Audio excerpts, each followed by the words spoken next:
శ్రీ సచ్చిదానంద సమర్థ సద్గురు సాయినాథ్ మహారాజ్ కీ జై. శ్రీ సాయినాథాయ నమః. శ్రీ సాయి సచ్చరిత 22వ అధ్యాయం. శ్రీ గణేశాయ నమః. శ్రీ సరస్వత్యై నమః. శ్రీ గురుభ్యో నమః. శ్రీ కులదేవతాయే నమః. శ్రీ సీతారామచంద్రాభ్యాం నమః. శ్రీ సద్గురు సాయినాథాయ నమః. జయ సద్గురు ఆనందగణ జ్ఞానస్వరూప పరమపావన జయ జయ భవభయ నివారణ కలిమల దహన పరిపూర్ణ మీరు ఆనందసాగరం. మీలో లేచే అనేక ఆలోచన తరంగాలు కూడా మీరే అయి మీ భక్తులను అనుగ్రహిస్తారు. మసక చీకట్లో పాముగా కనిపించింది, వెలుతురులో త్రాడు. అంధకారాన్ని ప్రకాశాన్ని రెంటిని ఉత్పన్నం చేసింది మీరే. సర్పం అనే భ్రమను కలిగించేది, అది త్రాడు అని తెలిపేది మీరే. భయాన్ని కలిగించేది, దాన్ని తొలగించేది మీరే. మొదట పూర్తిగా అంధకారం ఉన్నప్పుడు పాము లేదు, తాడు లేదు. అక్కడ భ్రమ కలగడానికి ఆస్కారం లేదు. ఏ ఆకారం లేని నిరాకారం మీరే. నిరాకారం ఆకారం దాల్చి అది కొద్ది వెలుతురులో సర్పంగా భాసిస్తుంది. ఆ భాషకు కారణం కూడా మీరే. ఇలా కనిపించడం కనిపించకపోవడం అనే మీ అంతఃకరణ వృత్తిలోని ఆనంద ప్రభావం, భావాభావరహిత స్వభావం ఎవరికీ అంతుపట్టదు. ఈ కారణంగానే శృతులు మౌనం వహించాయి. అనేక ముఖాలు గల ఆదిశేషుడు కూడా మీ స్వరూపాన్ని తెలుసుకోలేక మీ స్తుతి చేయలేకపోయినప్పుడు నేనెంతటి వాణ్ణి? బాబా, మీ స్వరూప దర్శనం తప్ప నా మనసుకు మరేది రుచించదు. మీ రూపాన్ని కళ్ళెదుట నిలుపుకొని ధ్యానించాలని అనిపిస్తుంది. పరమసుఖాన్ని పొందడానికి శుద్ధ జ్ఞానమూర్తి అయిన మీ చరణాలు తప్ప మాకు వేరే గతి లేదు. మీ నిత్య వైభవం ఎంత గొప్పది! మీ దర్శనానికి అనేక భక్తులు వచ్చి మీ పాదాలలో శిరస్సు నుంచి ప్రేమగా ఆత్మానందాన్ని దోచుకుంటారు. మీ పాదాలు ఎటువంటివి? శాఖాచంద్ర న్యాయం వల్లే పాదాంగుష్టాన్ని పట్టుకొని కూర్చొని మీ దర్శనాభిలాషతో వచ్చిన వారి కోరిక తీరుస్తారు. కృష్ణపక్షంలోని అమావాస్య నాటి అంధకార రాత్రి గడిచిపోగానే చంద్రుని దర్శనం కలుగుతుందని అందరికీ సహజంగా ఆశ ఉంటుంది. కృష్ణపక్షం రాత్రి గడవగానే చంద్రదర్శనం కోసం ఆశతో జనులు ఆకాశం వైపు పశ్చిమ దిక్కుకు దృష్టి సారిస్తారు. అట్లే మీరు ఎడమ తొడపైన కుడికాలు వేసుకుని కూర్చొని ఉన్నప్పుడు భక్తులు ఆ కోరికను మీ పాదాల వద్ద తీరుస్తారు. ఎడమ చేతి చూపుడు వేలు మరియు మధ్య వేలుతో మీ కుడికాలి బొటన వేలును పట్టుకొని ఉన్నప్పుడు రెండు వేళ్ల మధ్యన ఉన్న కాలి బొటన వేలి గోరు విధియ చంద్రుని వల్లే ప్రకాశిస్తూ కనిపిస్తుంది. చంద్రదర్శనానికి చాలా కుతూహలంగా ఉన్న ఆకాశాన్ని చంద్రుని దర్శనం కాదు. అయినా తెలిసిన వారు చెట్టు యొక్క రెండు కొమ్మల మధ్య నుండి చూడాలని చెప్తారు. ఇలా ఈ రెండు కొమ్మల మధ్య నుండి చూస్తే చంద్రుని దర్శనం అవుతుంది. సన్నని గీత వల్లే కనిపించిన చంద్రుని దర్శన పిపాస తీరుతుంది. బొటని వేలు మహిమ ధన్యం. బాబా స్వయం వేణి మాధవుడే గంగాయములను ప్రకటింపచేసి దాసగణుని సంతుష్టపరిచారు. దాసగణు ప్రయాగ తీర్థంలో స్నానానికి వెళ్ళడానికి బాబా అనుమతిని వేడగా వారు నా యొక్క బొటనవేలు ప్రయాగాన్ని తెలుసుకొని ఇక్కడే స్నానం చెయ్యి అని చెప్పారు. బాబా అలా చెప్పగా దాసగణు బాబా పాదాలపై శిరస్సు నుంచగా అప్పుడు అక్కడ గంగా యమున ఉభయ నదుల నీరు ప్రకటమైంది. ఈ సందర్భంలో దాసగణు రచించి స్వయంగా గానం చేసిన అగాధ శక్తి అఘటిత లీల అన్న అందమైన పద్యాన్ని వినాలన్న కుతూహల గల శ్రోతలు ఈ సాయి సత్యతలోని చతుర్థాధ్యాయాన్ని మరలా చదివితే కొత్తదనం కనిపిస్తుంది. శాఖాచంద్ర న్యాయానుసారం చూపుడు వేలు మధ్యవేలు రెంటిని కాలి బొటిన వేలిపై ఉంచి సాయిమాత భక్తులకు సులభోపాయాన్ని చూపారు. నిరభిమానంగా ఉంటూ సర్వ ప్రాణుల ముందు నమ్రతగా తల ఉంచి ఒక్క అంకుష్ట ధ్యానం చేయడం భక్తికి సులభ సాధనం. ఇప్పుడు పూర్వకథానుసంధానం. బాబా భక్తులను అనుగ్రహించిన కథ పూర్తయింది. తర్వాత అపూర్వమైన చరిత్ర శ్రవణాన్ని శ్రద్ధగా చెయ్యండి. బాబా కారణంగానే షిరిడి అతి పవిత్రమైన పుణ్యక్షేత్రమైంది. పుణ్యాన్ని కోరుకునే సద్బుద్ధి గల యాత్రికులు అక్కడ అహోరాత్రులు వస్తుంటారు. సాయి రూపంలో కల్పవృక్షం ప్రత్యక్షంగా షిరిడీలో అవతరించిందని తమ అనుభవాలతో ప్రత్యక్షంగానో లేక పరోక్షంగానో తెలుసుకుంటారు. బాబా పేదవారినైనా శ్రీమంతుడైనా సమానంగా చూస్తారు. అద్భుతమైన లీలలను చూపి భక్తులకు శ్రేయస్సు కలిగిస్తారు. అమితమైన వారి ప్రేమను, స్వాభావికమైన జ్ఞాన సంపదను, సర్వాత్మ భావాన్ని అనుభవించిన వారు ధన్యులు. బాబా ఒకప్పుడు దృఢమైన మౌనధారణలో ఉండేవారు. అదే వారి బ్రహ్మ వ్యాఖ్యానం. మరొకప్పుడు చిందానందగనులై భక్తులతో పరివేష్టితులై ఉండేవారు. ఒకప్పుడు గూఢార్థధ్వనితో అర్థం కాకుండా మాట్లాడడం, మరొకప్పుడు వినోదంగా పరిహాసమాడడం, ఒకప్పుడు సందిగ్ధత లేకుండా ఉండడం, క్రోధంతో మండిపడడం, ఒకప్పుడు భావగర్భితంగా, ఒకప్పుడు వివేకంగా, ఒకప్పుడు నిశ్చయపూర్వకంగా అనేకులకు అనేక రకాలుగా ఉపదేశాలను ఇచ్చేవారు. ఆ విధంగా సాయి సమర్థుల ఆచరణ వాక్కుకు మనోబుద్ధులకు అతీతమైంది, ఆలోచనలకు అందనిది, జ్ఞానాతీతమైనది. వారిని ఎంత చూచినా, వారి మాటలను ఎన్ని విన్నా తృప్తి కలగదు. వారితో ఎంత సంభాషించినా తనివి తీరదు. మనసుకు భరించలేనంత ఆనందం కలుగుతుంది.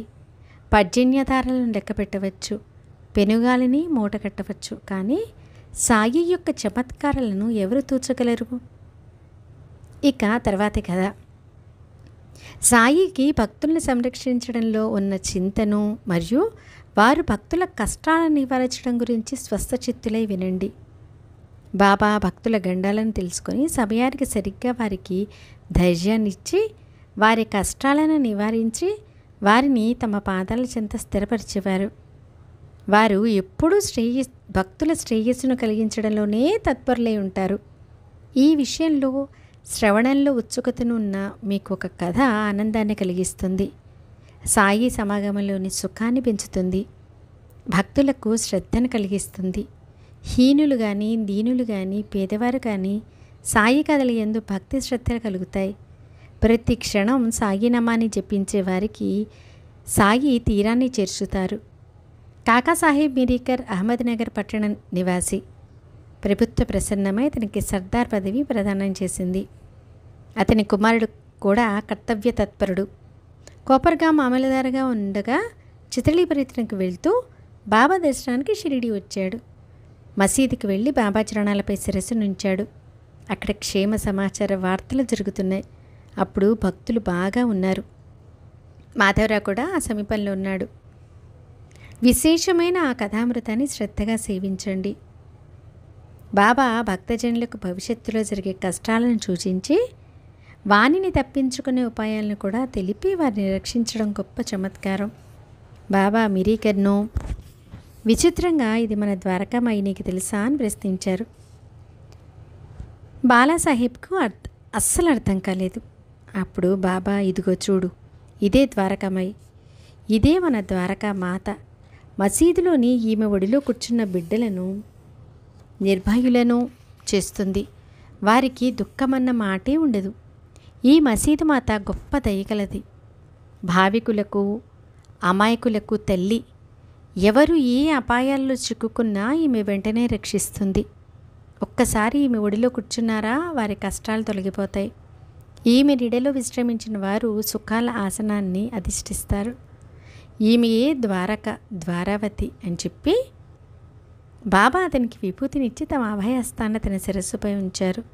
మీరీకర్ వెళ్ళిపోవడానికి బయలుదేరాడు. మీరీకర్ను మనొక ప్రశ్న అడగాలని బాబా, నీకు పొడగాటి బాబా యొక్క విశేషం తెలుసా అని కుడి మోచేతి కింద ఎడమ మోచేతి నుంచి కుడి మోచేతిని తిప్పుతూ, అది ఇలా భయంకరంగా ఉంటుంది, కానీ అది మనల్ని ఏం చేయగలదు? మనం ద్వారకామాయి బిడ్డలం. ఊరికే చూడడమే కానీ ఆమె వింత చర్య ఎవరికి అర్థం కాదు. రక్షించడానికి ద్వారకమై ఉండగా సర్పం ఎలా చంపగలదు? రక్షించేవారి శక్తి ముందు చంపేవారి శక్తి ఏపాటిది అని అన్నారు. బాబా ఈ సందర్భంలో ఈ విషయాన్ని ఎందుకు చెప్పారు? దీనికి మిరీకరికి ఏమిటి సంబంధం అని అందరికీ జిజ్ఞాస. కానీ బాబాని ప్రశ్నించే ధైర్యం లేదు. చితలి వెళ్ళడానికి ఆలస్యమైపోతుందని మిరీకర్ బాబా చరణాలకు నమస్కరించి కిందకు దిగాడు. అతని వెంట మాధవరావు ఉన్నాడు. ఇద్దరూ మంటప ద్వారం వద్దకు వెళ్ళారు. బాబా మాధవరావుని ఒక్క క్షణం ఇటురా నీ వెనుకకు పిలిచారు. శ్యామ, నీవు కూడా ప్రయాణమే అతని వెంట వెళ్ళి చిత్రలీలో పర్యటించిరా, బాగా సరదాగా ఉంటుంది అని చెప్పారు. వెంటనే శ్యామ కిందకి దిగి మిరీకర్ వద్దకు వచ్చి, నేను మీ వెంట మీ టాంగా బండిలో చిత్రలీకి రావాలి అని అన్నాడు. ఇంటికి వెళ్ళి వెంటనే తయారై వస్తాను. మీ వెంట చితలి వెళ్ళమని బాబా చెప్పారు అని అన్నాడు. అతనితో మిరీకర్ చితలి వరకు అంత దూరం మీరు వచ్చి ఏం చేస్తారు? మీకు వృధా శ్రమ కదా అని అన్నాడు.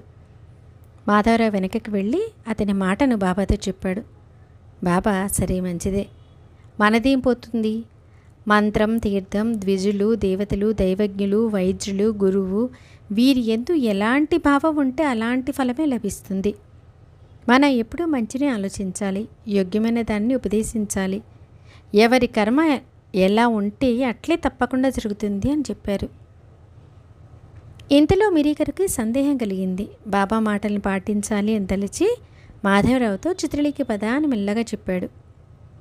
సరే ఆగండి, అలాగే వస్తాను, కానీ మరలా బాబా అనుమతి తీసుకోవాలి. వారు వెళ్ళమంటే వెంటనే తిరిగి వస్తాను. నేను బయలుదేరితే మీరు వద్దని వెనక్కి పంపారు. బాబా పోనీలే మందేం పోతుంది అని నన్ను ఊరికి కూర్చోబెట్టారు. ఇప్పుడు మరలా వారిని అడుగుతాను. సరే అంటే వెంటనే వస్తాను. వారు ఎలా చెప్తే అలా చేస్తాను. నేను వారి ఆజ్ఞను పాలించే దాసుణ్ణి అని చెప్పి బాబా వద్దకు వెళ్ళి, మిరీకర్ నన్ను తన వెంట చిత్రలికి రమ్మంటున్నాడు, మీ ఆజ్ఞను కోరుతున్నా అని అన్నాడు. బాబా నవ్వుతూ, సరే అతడు తీసుకువెళితే నువ్వు వెళ్ళు. ఈమె పేరు మసీదుమాయి, తన మాటను నిలబెట్టుకోదా? ఈ తల్లి చాలా దయాళువు. ఈమెకు బిడ్డలపై అత్యంత ప్రేమ. కానీ బిడ్డలకు విశ్వాసం లేకపోతే వారిని ఎలా రక్షిస్తుంది అని అన్నారు. మాధవరావు సాయి పాదాలకు వందనం చేసి టాంకాలు ఎక్కడానికి మిరీకర్ వద్దకు వెళ్ళాడు. అలా ఆ ఉభయులు చిత్రలికి వెళ్ళారు. అక్కడ విచారించగా రావాల్సిన అధికారులు రాలేదని తెలిసి నిశ్చింతగా కూర్చున్నారు. వారికి మారుతి దేవాలయంలో బసను ఏర్పాటు చేశారు. వెంటనే వారిద్దరు అక్కడికి వెళ్ళారు. రాత్రి ఒక జాము గడిచింది, అంటే 10 గంటలైపోయింది. జంపఖానా పరుపు తలగడా వేసుకుని దీపం వెలుగులో ముచ్చటించుకుంటూ కూర్చున్నారు. అక్కడ ఒక వార్తాపత్రిక ఉంది. మిరీకర్ దాన్ని తెరిచి చదవసాగాడు. విశేషమైన వార్తలు తన మనసు లగ్నమైంది. అప్పుడు ఒక విచిత్రం జరిగింది. ఆ భయంకర సమయంలో ఒక సర్పం ఎక్కడి నుండి ఎలా వచ్చిందో తెలియదు. ఎవరికంటా పడకుండా చుట్టుకొని కూర్చుంది. మిరీకర్ నడుం వరకు మెత్తగా ఉన్న దుప్పటిపై నిర్భయంగా హాయిగా కూర్చునుంది. అది అక్కడికి మెల్లమెల్లగా వచ్చినప్పుడు సరసరమని కాగితం చప్పుడు అయింది, కానీ ఆ శబ్దం సర్పానిదే అని ఎవరు ఊహించలేదు. ఇంతటి భయంకరమైన పరిస్థితిలో మిరీకర్ వార్తాపత్రికలో నిమగ్నమై ఉన్నాడు. కానీ నౌకరు మనసులో ఆలోచన తరంగాలు లేచాయి. శబ్దం ఏమై ఉంటుంది, ఎక్కడి నుండి వచ్చింది అని. దీపాన్ని కాస్త పైకెత్తేసరికి పొడికాటి మహారాజును చూశాడు. చూడగానే గవరపడుతూ పాము పాము అని మెల్లగా అరిచాడు. మిరీకర్కు ధైర్యం సడలి శరీరమంతా కంపించిపోయింది. మాధవరావు కూడా చకితుడై, బాబా ఏమిటిలా చేశావు? లేని విఘ్నాన్ని కలిగించావేంటి? ఇప్పుడు దీన్ని తొలగించు అని మొరపెట్టుకున్నాడు. ఆ అవస్థ చూసి ఎవరు చేతికి ఏది దొరికితే దాన్ని పుచ్చుకొని జనం చప్పుడు చేయకుండా పరుగునొచ్చారు. ఆ పాము మెల్లమెల్లగా నడుం కింద నుండి జారుకోవడం కనిపించింది. అది సర్పమా, మూర్తిభవించిన అనర్థం దిగుతున్నట్లు అనిపించింది. చూస్తుండగానే ఆ గ్రహణం వదిలింది. పైకి లేచిన కర్రలు టపటపమని ఆ పాముపై పడగానే అది ముక్కలైపోయింది. ఆ విధంగా అరిష్టం తొలగింది. ఇదంతా చూసిన మిరీకర్ హృదయంలో సాయి సమర్థనపై అత్యంత ప్రేమ ఉప్పొంగింది. అతని దుఃఖం తొలగిపోయింది. కళ్ళ నుండి ప్రేమాశ్రులు ప్రవహించసాగాయి. ఎంతటి అరిష్టం తొలగిపోయింది. బాబాకి ఇదంతా ఎలా తెలిసింది? గండం గడిచిపోయింది. సమయానికి సరిగ్గా సూచించి వద్దంటున్నా శ్యామాను సమయానికి పంపి టాంగాలు కూర్చోబెట్టారు. వారి మనస్సులో ఎంతటి దయ, వారి సర్వజ్ఞత ఎటువంటిది! భవిష్యత్తులో రానున్న చెడును గ్రహించి ఎంత చక్కగా తెలియచేశారు. వారి దర్శనంలోని మహత్యాన్ని చూపారు. మసీదు యొక్క మహత్యాన్ని మనసులో నాటారు. వారి ప్రేమను సహజమైన లీలతో నిదర్శనం ద్వారా తెలియచేశారు అని తలపోశాడు. ఒకసారి నానాడెంగులైన గొప్ప జ్యోతిష్కుడు శ్రీమంతుడైన బుట్టితో ఏమన్నాడో వినండి. ఈరోజు మీకు చాలా అశుభం, మీకు గండం ఉంది, చాలా జాగ్రత్తగా ఉండాలి, అయినా ధైర్యం వహించండి. డేంగలే అలా చెప్పగా పాపం బాబుసాహెబ్ మనసులో చింతపట్టుకుంది. మాటిమాటికి అదే ఆలోచనతో మనసుకు అశాంతి. సమయం అస్సలు గడవలేదు. తర్వాత రోజు వెళ్ళే వేళకు భక్తులు మసీదుకు బయలుదేరారు. బాపు సాహెబ్, నానా మొదలుగా వారు వెళ్ళి బాబా వద్ద కూర్చున్నారు. వెంటనే బాబా బుట్టిని, ఈ నానా ఏమంటున్నాడు? నేను చంపాలని చూస్తున్నాడా? మనం ఏం భయపడనవసరం లేదు. ఎలా చంపుతావో చంపు, నేను చూస్తానని అతనితో సవాల్ చెయ్యి అని చెప్పారు. ఇక తర్వాతి చమత్కారాన్ని చూడండి. సాయంకాలం బాపు సాహెబ్ బుట్టి మల విసర్జనానికై బయలు ప్రదేశానికి వెళ్ళగా అక్కడికి ఒక పాము వచ్చింది. భయంకరమైన ఆ అరిష్టాన్ని చూసి బుట్టి బయటకు వచ్చేశాడు. నౌకరు లహాను పామును కొట్టి చంపాలని రాయిని పైకి లేవనెత్తాడు. కానీ బాపు సాహెబ్ అతన్ని అడ్డగించి, ఇలాంటి విషయాల్లో త్వరపడకూడదు, వెళ్ళి కర్రను పట్టుకురా అని చెప్పాడు. కర్ర కోసం అతడు వెళ్ళగా పాము గొడపైకి ఎక్కిపకి ప్రాకిపోతూ అకస్మాత్తుగా జారి కింద పడి సరసరా ఒక రంధ్రంలోకి దూరిపోయింది. అది అలా అక్కడి నుండి తప్పించుకొని పోయింది. దానితో దానిని చంపవలసిన అవసరం తప్పింది. బుట్టికి బాబా మాటలు గుర్తొచ్చాయి. అలా అతనికి, సర్పానికి కష్టం తొలగిపోయింది. సాయి సన్నిధిలోని వైభవాన్ని భాగ్యం కొద్దీ తమ కళ్ళతో చూసిన వారు ఎన్నటికీ మర్చిపోలేరు. ఇటువంటి అనేక అనుభవాల్ని కలిగించి బాబా భక్తుల మనసులను ఆకర్షించేవారు.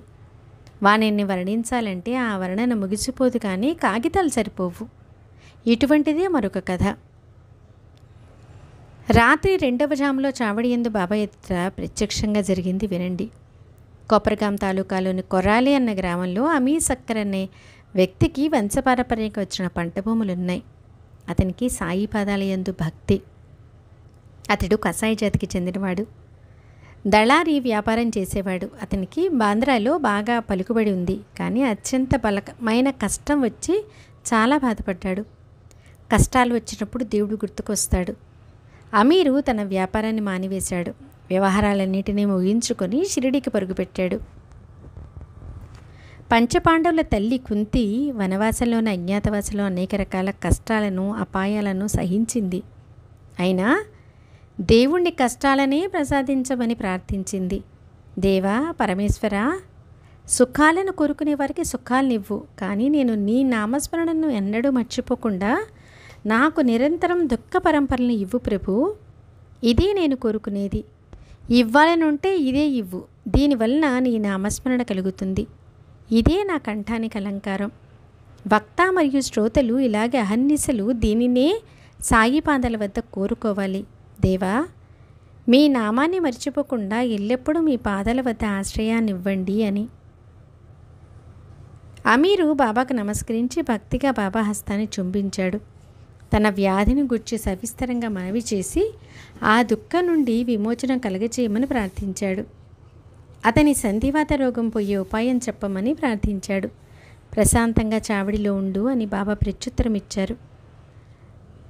బాబా నియమంగా మసీదు నుండి రోజు విడిచి రోజు రాత్రి చావడికి విచ్చేసేవారు.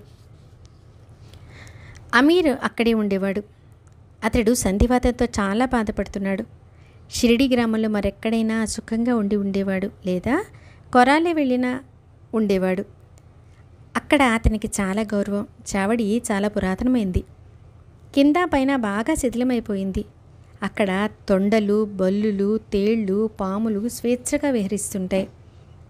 అందులోనే కుష్ఠరోగులు ఉంటారు. అక్కడే కుక్కలు ఎంగిలి మెతుకులు తింటుంటాయి. అమీర్ చాలా ఇబ్బంది పడ్డాడు, కానీ బాబాతో ఏమీ అనలేకపోయాడు. చావడి వెనక భాగం చెత్తతో నిండిపోయింది. మోకాల్లోతు గోతులు, గోడకు 16 రంధ్రాలు. అక్కడ పరిస్థితిని కుక్కలు కూడా పట్టించుకోవు. అక్కడికి రావటమే వ్యర్థం. పైనుండి వర్షం, కింద నేలంతా తేమగా ఎత్తుపల్లాలుగా ఉంది.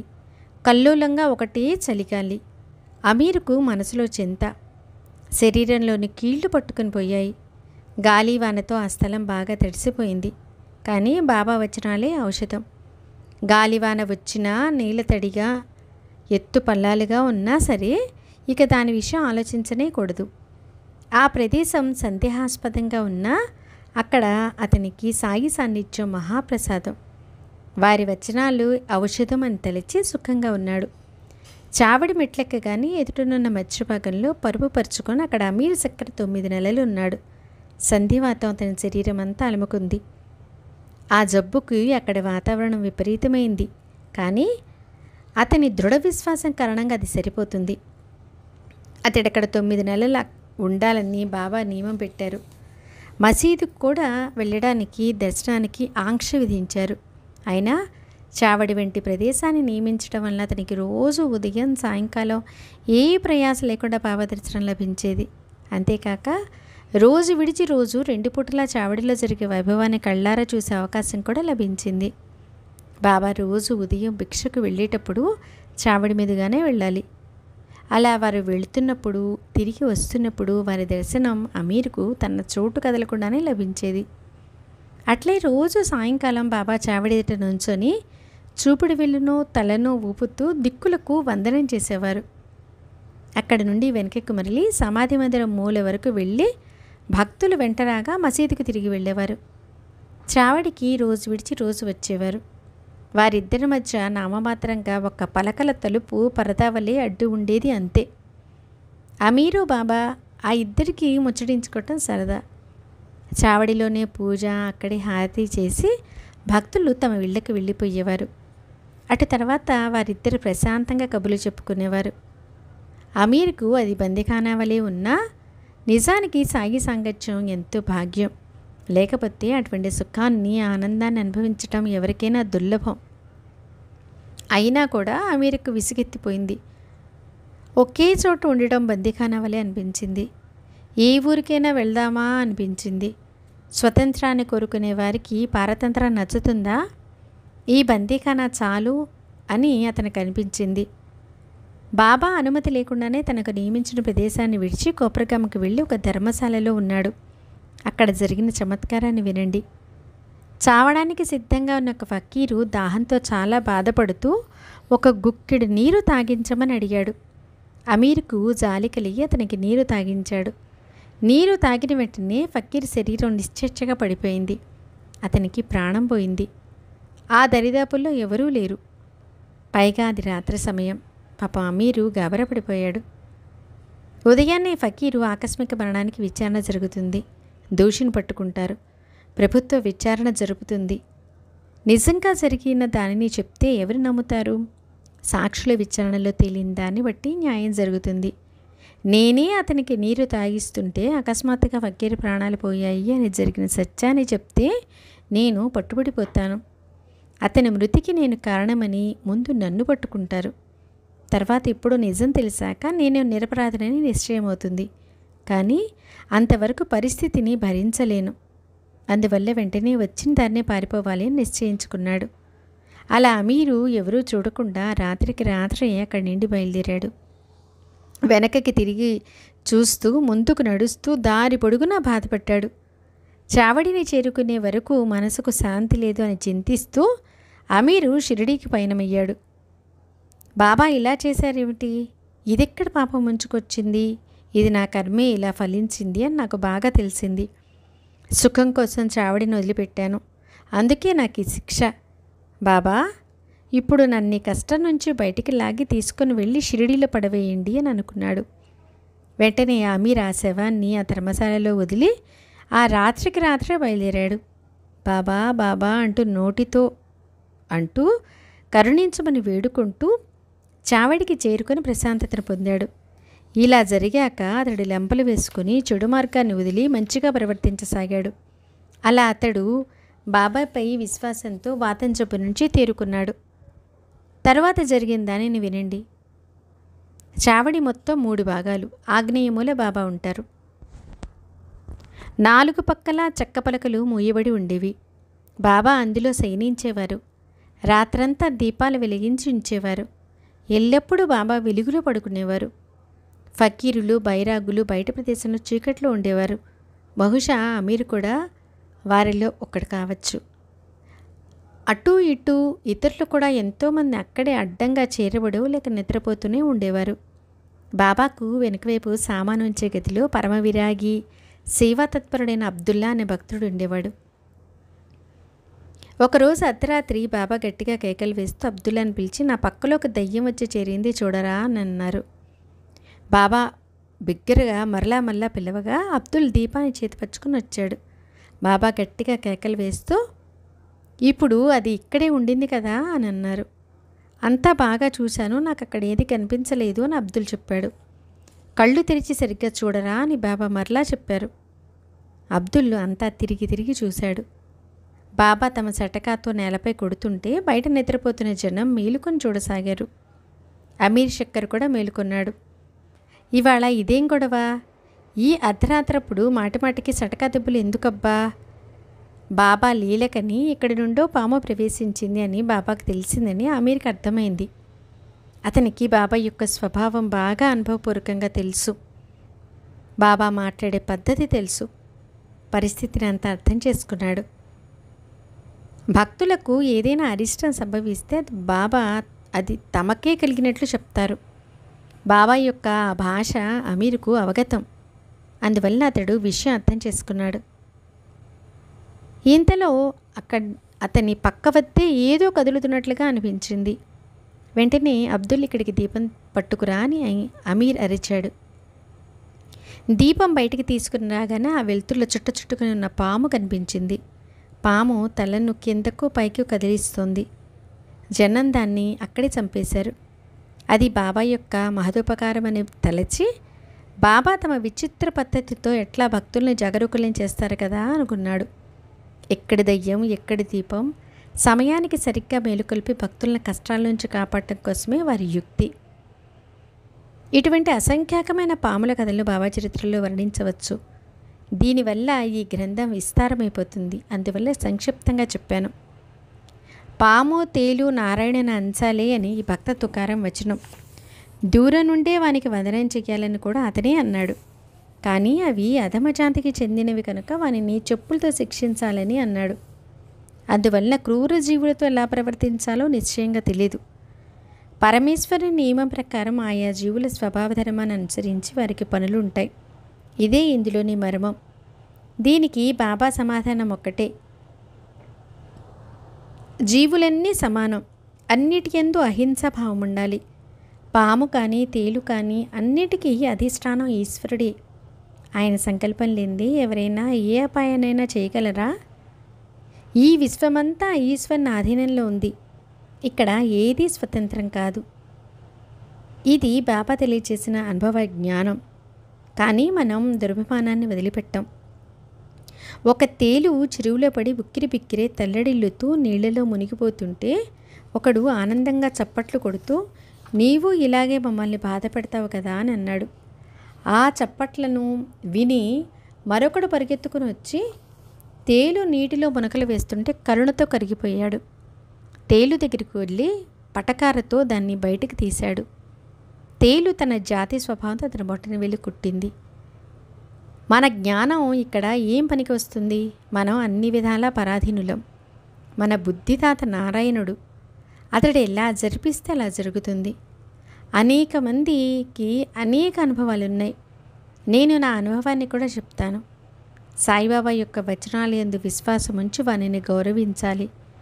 ప్రబలమైన నిష్ఠ ఉంటేనే వారి వైభవాన్ని తెలుసుకోగలం. కాకాసాహెబ్ దీక్షిత్ రోజు ఏకానాథ భాగవతాన్ని చదివేవాడు.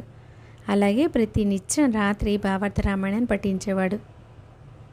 ఒక పూట స్నానం, దేవుని పూజ చేయటం మానినా, ఇతర నియమాలన్నీ మానినా అతడు పఠించే సమయం మాత్రం తప్పేది కాదు. ఏకనాథుని ఈ 2 గ్రంథాలు పరమార్థానికి సారాలు. సాయి సమర్థుని అనుగ్రహం వలన దీక్షితకి అవి బాగా అర్థమయ్యేవి.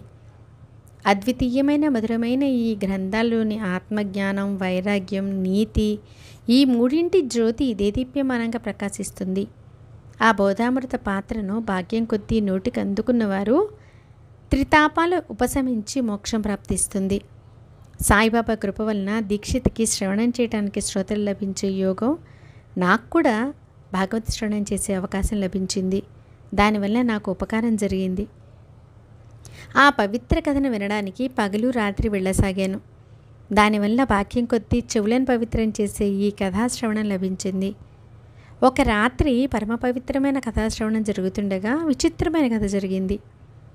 శ్రోతలు ఆ కథను వినండి. ఒక దానిని వర్ణిస్తుంటే మధ్యలో మరొకటి స్ఫురిస్తుంది. నేనేం చేయను? శ్రవణం చేయడం దాన్ని నేనెందుకు ఉపేక్షించాలి? రామాయణంలోని కథ రసవత్తరంగా సాగుతుంది. హనుమంతునికి సీతామాత జాడ తెలిసింది. అయినా స్వామి యొక్క సమర్థతను పరీక్షించాలని వెళ్ళి చివరకు అరిష్టాన్ని అనుభవించాడు. రాముని శర పరంపరలో హనుమంతుడు ఆకాశంలో గిరిగిరా తిరిగాడు. అతడి ప్రాణం తల్లడిల్లింది. అప్పుడు అతని తండ్రి అక్కడికి వచ్చాడు. అతని హితవచనాలు విని హనుమంతుడు రాముని శరణుజొచ్చాడు. ఈ కథాభాగాన్ని శ్రవణం చేస్తుండగా జరిగిన విచిత్రాన్ని వినండి. అందరి మనసులో కథాశ్రవణంలో నిమగ్నమై ఉన్నాయి. అప్పుడు మూర్తిభవించిన విఘ్నంలా ఒక తేలు ఎలా ఉత్పన్నమైందో, దానికి శ్రవణమందు ఎందుకు ప్రీతి కలిగిందో అర్థం కాలేదు. నాకు తెలియకుండానే నా భుజాలపై పాకి ముడుచుకొని కూర్చొని కథారసంలోని మాధుర్యాన్ని ఆస్వాదిస్తూ ఉంది. ఇక్కడ కూడా బాబా ఇచ్చిన అనుభవాన్ని చూడండి. నా దృష్టి అక్కడ లేదు. హరికథా శ్రవణంలో తత్పరులైన వారిని హరి స్వయం రక్షిస్తాడు. సహజంగా నా దృష్టి మరలి చూద్దును కదా. భయంకరమైన తేలు నా కుడి భుజం మీద కండువాపై కదలకుండా సుస్థిరంగా కూర్చునుంది. ఏ కదలిక లేక శ్రవణపరాయణుడైన శ్రోత తన ఆసనంలో స్థిరంగా ప్రశాంతంగా కూర్చుని శ్రద్ధగా ఆలకిస్తున్నాడా అన్నట్టుంది. దాని శరీర స్వభావాన్ని సారం ఊరికే కొండిని ఏ కాస్త కదిలించినా భరించలేనంత బాధతో నేను ప్రశాంతంగా కూర్చోలేకపోయేవాణ్ణి. రామకథ మంచి రసవత్తరంగా ఉంది. వక్త శ్రోత ఉభయులు గ్రంథంలో మునిగిపోయారు. రామకథా శ్రవణంలో నీ రసభంగం వాటిల్లేది. దుర్భరమైన ఆ దుష్ట సాంగత్యం అటువంటిది. అదే మరి రామకథ మహిమ. అక్కడ విఘ్నాల ప్రభావం సాగదు. విఘ్నాలు తమ ధర్మాన్ని మరిచి అక్కడ విశ్రాంతిని పొందుతాయి. రాముని దయవలన నా కండువాన్ని మెల్లమెల్లగా దూరంగా పడేయాలని నా బుద్ధికి తోచింది. చెంచల బుద్ధి గల ప్రాణిని చివరి వరకు విశ్వసించరాదు. పైన వేసుకున్న అంగవస్త్రాన్ని మెల్లగా రెండు చివరిలో పట్టుకొని దానిలో తేలును బాగా గట్టిగా మూటకట్టి తోటలోనికి తీసుకుని వెళ్ళి జారు విడిచాను. జాతిరీత్యా తేలు భయంకరమైంది. అవకాశం దొరికితే దాని జాతి స్వభావంతో కుడుతుందని భయం కలిగింది. నిజమే, కానీ బాబా ఆజ్ఞ బలీయమైంది. అందువల్ల తేలును చంపడానికి చేతులు రాలేదు. ఇక్కడ శ్రోతలకు సందేహం కలగడం సహజం. తేలు ఘాతకి కదా, మరి దాన్ని ఎందుకు చంపకూడదా? అది కుడితే సుఖంగా ఉంటుందా? ఎందుకు దాన్ని చంపకూడదని అంటారో నాకు అర్థం కాలేదు. పాములు, తేళ్ళు వంటి విషప్రాణులు ఎవ్వరూ ఎప్పుడు ఉపేక్షించకూడదు. అశ్రద్ధగా వారిని వదిలివేయరాదు అని అంటాం. వారిని విడిచిపెట్టాలని బాబా చెప్పారా? శ్రోతల అనుమానం నిజమే. నాకు కూడా ఇలాగే అనిపించేది. కానీ ఇటువంటి సందర్భంలో బాబా అభిప్రాయాన్ని వినండి. ఇంతకంటే విపత్కరమైన సందర్భం. ఒకసారి షిరిడీలో కాకదీక్షిత్ ఇంట్లో మేడపైన కిటికీ వద్ద ఒక భయంకరమైన పాము వచ్చి చేరింది. కిటికీ చక్రం కింద ఉన్న రంధ్రంలో నుండి లోపలికి ప్రవేశించింది. దీపం వెలుతురులో చుట్టలు చుట్టుకొని మెరుస్తూ కూర్చుంది. దీపాల వెలుతురుకు మనుషుల సందడికి ఒక్క క్షణం కలవరపడి తర్వాత ఊరికి ఉండిపోయింది. వెనకకు వెళ్ళదు, ముందుకు జరగదు. పడగను కిందకు పైకు కదులుస్తూ ఉంది. దాన్ని ఏ ఉపాయంతో చంపాలా అని అందరూ ఒకటే గోల పెడుతున్నారు. ఒకరు బడితెను, ఒకరు కర్రను పట్టుకుని పరుగును వచ్చారు. కానీ దానిని కొట్టడానికి స్థలం ఇరుకుగా ఉన్నందున చాలా కష్టం కలిగింది.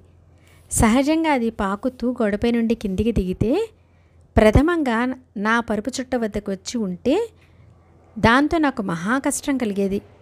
దాని నాజూకు శరీరంపై దెబ్బ పడితే అది దెబ్బ తప్పించుకుని ఉంటే అది పగతో అపాయాన్ని కలిగించేది. దీపాన్ని తెచ్చి చూడగా అది ఉన్న స్థలం కనిపించింది. దానికి పోయే కాలం రాలేదు. మా అందరి అదృష్టం బాగుంది. అది భయంకరమైన సమయమైనా బాపా మమ్మల్ని రక్షించారు. ఆ పాము చరచరా తాను వచ్చిన దారిని వెళ్ళిపోయింది. దానికి భయం తప్పింది.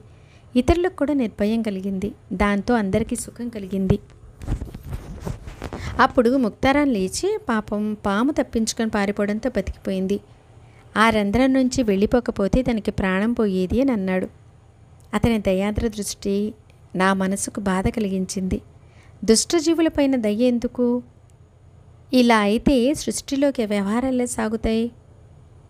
అక్కడికి ముక్తారాం అప్పుడప్పుడు వస్తాడు, కానీ మేము రోజు ఉదయం సాయంకాలం కూర్చుంటాం. నా పరుపు చుట్ట మరీ కిటికీ దగ్గరగానే. అతని మాట నాకు నచ్చలేదు.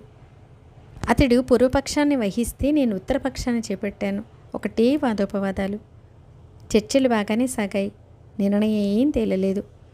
పాముని చంపాలని క్షణం కూడా వదిలిపెట్టరాదని ఒకళ్ళు అంటారు.